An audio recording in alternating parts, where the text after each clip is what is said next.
Di sini ada pertanyaan, Ustadz, bagaimana keinginan saya ingin membuka bengkel tapi saya tidak punya peralatan, saya tidak punya uang untuk membeli peralatannya, sehingga saya meminta kepada saudara kandung saya untuk membelikannya terlebih dahulu lalu menjualnya kepada saya secara kredit. Pemirsa yang dirahmati Allah, permasalahan seperti ini banyak kita temukan di masyarakat. Ada orang punya kebutuhan barang tapi tidak punya uang untuk beli apabila disuruh beli secara tunai. Misalnya dalam kasus tadi mau buka bengkel tapi tidak punya uang untuk beli peralatan. Kita dapati sebagian orang butuh untuk beli motor, beli mobil, tapi tidak punya uang cash untuk membelinya. Maka insya Allah pendapat yang lebih kuat di dalam agama kita, dalam pendapat para ulama, bahwa solusinya adalah yang disebut dengan murabahah. Apa itu murabahah? Misalnya yang punya kebutuhan barang bilang kepada seseorang yang punya uang, saya butuh motor, saya butuh mobil, saya butuh alat bengkel, tapi saya tidak punya uang cash. Bolehkah engkau belikan dulu kepada si fulan, karena dia yang jual. Kau belinya secara cash, kemudian jual kepada saya secara kredit. Nah, ini disebut dengan murabahah. Yang seperti ini insya Allah boleh, tetapi dengan syarat. Misalnya, syaratnya tidak boleh ada kesepakatan untuk jual beli secara pasti antara yang punya kebutuhan barang dengan yang punya uang. Tidak boleh misalnya begini, saya belikan tapi kamu harus beli. Ya.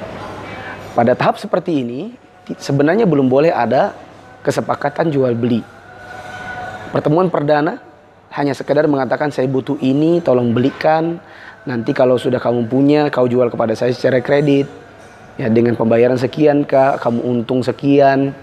Baru sebatas itu pembicaraannya. Belum sampai pada tahap pasti beli. Kemudian yang kedua, tidak boleh ada DP yang diberikan oleh yang punya kebutuhan barang kepada yang punya barang, kepada si penjual. Tidak boleh ada DP dikarenakan kalau seandainya yang punya kebutuhan barang dia mendp, dia menyerahkan sejumlah uang kepada yang punya barang, lalu kemudian nanti yang punya uang, ya, dia yang menambahkan sisanya, maka ini sejatinya yang punya kebutuhan barang sedang berhutang kepada yang punya uang. Saya bayar sekian, kamu tambahkan. Itu namanya ngutang. Ketika nanti yang punya uang minta kelebihan, ini statusnya jadi riba. Ya, statusnya jadi utang piutang dengan bunga, dan itu adalah riba. Yang ketiga, si yang punya kebutuhan barang tidak mengambil sendiri barangnya.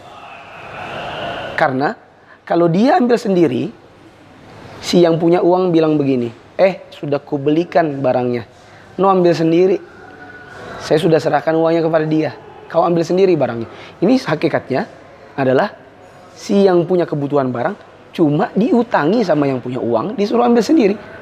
Manakala ternyata ada keuntungan yang diambil oleh yang punya uang, ya, diambil dari yang punya kebutuhan barang, maka ini sejatinya utang piutang yang ada kelebihannya, dan ini riba lagi.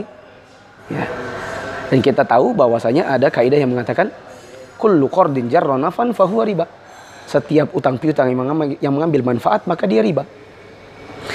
Kemudian yang keempat, tidak boleh ada perjanjian denda ataupun diskon.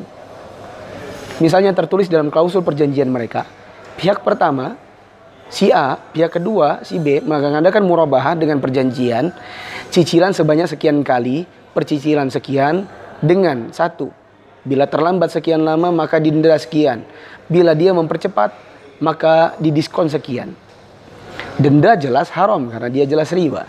Permasalahan sekarang diskon manakala tercantum maka dia jadinya riba juga. Kenapa? Karena manakala tercantum maka yang punya kebutuhan barang pasti akan berusaha mengejar secepat mungkin agar dapat diskonnya. Manakala ternyata tidak, maka kembali kepada perjanjian yang aslinya. Bila lebih terlambat lagi, maka jatuh ke dalam dendanya. Akhirnya, jadilah ini dalam semacam yang dikatakan oleh orang Arab jahiliyah. Bayarkan sekarang, bila tidak, tambahkan. Bayar sekarang, bila tidak, tambahkan. Maka, Kalau ada perjanjian denda, jelas riba.